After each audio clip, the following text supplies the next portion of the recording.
Di Sapa Indonesia Malam spesial, saudara, situasi pandemi di Indonesia sepertinya masih jauh dari titik akhir. Tapi kita berharap tentu ini bisa segera berakhir.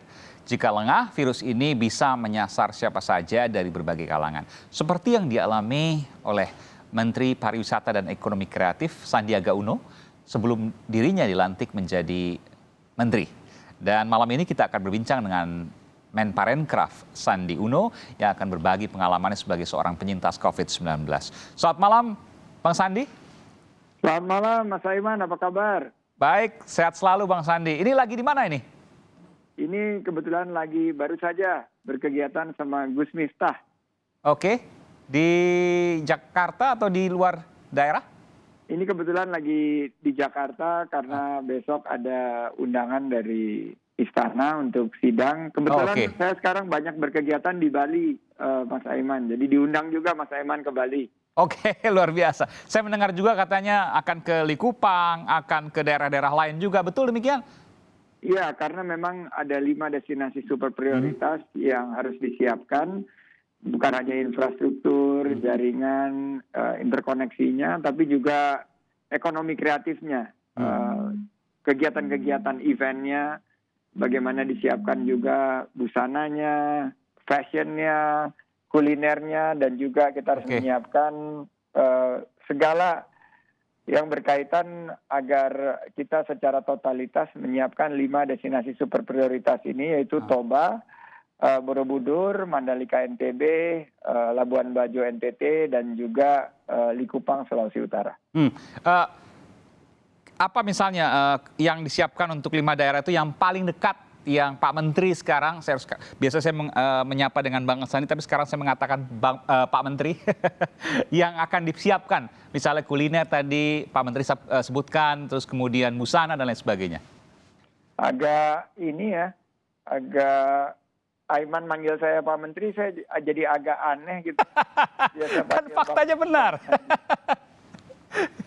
Nothing changed, bro. I'm the same person. Luar biasa. Masih orang yang sama. Masih dengan Bang Sandi yang dulu. Ya, jadi kalau dilihat kan selain dari penyiapan 5 destinasi super prioritas, sekarang kita melihat misalnya kemarin kita meluncing Beli Kreatif Danau Toba. Itu artinya produk-produk ekonomi kreatif di Danau Toba akan kita angkat untuk bisa lebih dipasarkan, dipromosikan, dan kita juga ingin memberikan akses pelatihan kepada UMKM dan juga tentunya permodalan. Nah, seperti baju ini yang saya pakai ini adalah baju dari karya artisan atau UMKM yang ada di Danau Toba. Dan ini yang sekarang kita lagi lakukan untuk membangkitkan sektor pariwisata dan ekonomi kreatif agar masyarakat pariwisata dan ekonomi kreatif ini kembali memiliki harapan. Ini kan kalau bicara kegiatan luar biasa ya, keliling dari satu tempat ke tempat lain. Sementara ya masih banyak orang yang khawatir untuk kemudian keliling. Memang masih cukup alasan karena COVID masih tinggi angkanya. Terakhir saya ingin minta pendapat, advice dari Bang Sandi soal pariwisata ini saat ini, di mana orang, saya tahu juga Bang Sandi adalah penyintas COVID, tapi kemudian juga tetap harus berkeliling, mencurahkan pikiran, kreativitas, hingga kemudian berkeliling tadi ke daerah-daerah yang sangat aktif. Kalau orang kemudian bicara soal pariwisata, kemudian dia khawatir untuk kemudian pergi ke satu tempat ke tempat yang lain, tentu itu hal yang wajar. Tapi kemudian juga pariwisata tetap harus berkembang dengan aman. Bagaimana buah si malakama ini harus kemudian dijalani tanpa kemudian kita tertular COVID misalnya? Jadi pertama-tama Mas Aiman, paradigma kita kesehatan harus diprioritaskan.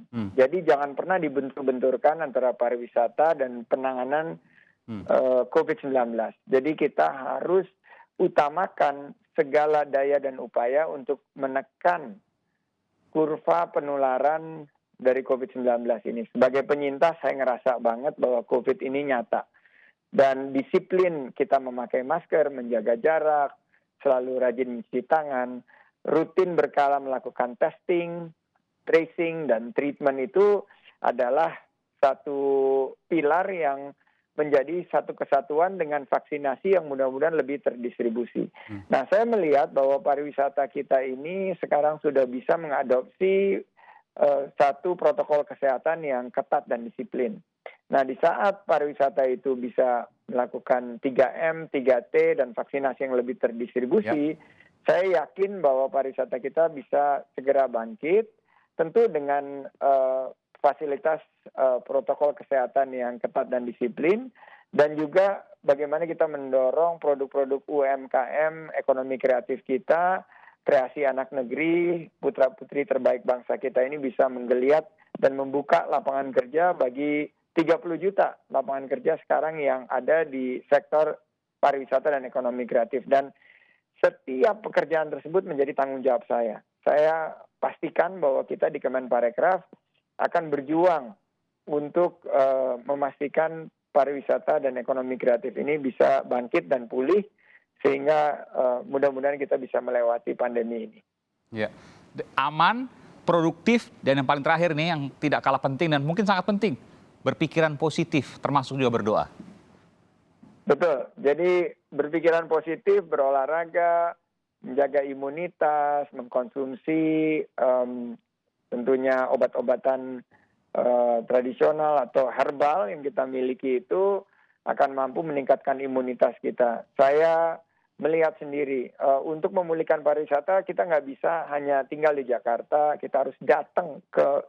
Kita melihat seperti di Bali itu baru kelihatan, Mas Aiman. Makanya saya ingin mengajak Mas Aiman ke Bali. Karena di Bali itu terlihat bagaimana dampak negatif dari pandemi ini terhadap setiap lini kehidupan masyarakat pariwisata dan ekonomi kreatif. Makanya kita harus pulih, kita harus segera bangkit, tapi dengan protokol kesehatan dan dengan kita punya sertifikasi ya, kebersihan, kesehatan, keselamatan, dan keberlanjutan lingkungan. Jadi aman, berwisata, positif. Luar biasa. Kita akan tunggu nanti bagaimana kemudian gebrakan-gerakan dari Menteri Pariwisata Ekonomi Kreatif. Tentu juga kita berharap akan ada segera penurunan angka yang signifikan dari COVID ini. Terima kasih Pak Menteri Pariwisata dan Ekonomi Kreatif, Bang Sandi. Sandiaga Uno telah memberikan informasi di Sapa Indonesia Malam Spesial hari ini. Sehat selalu. Terima kasih Mas Aiman.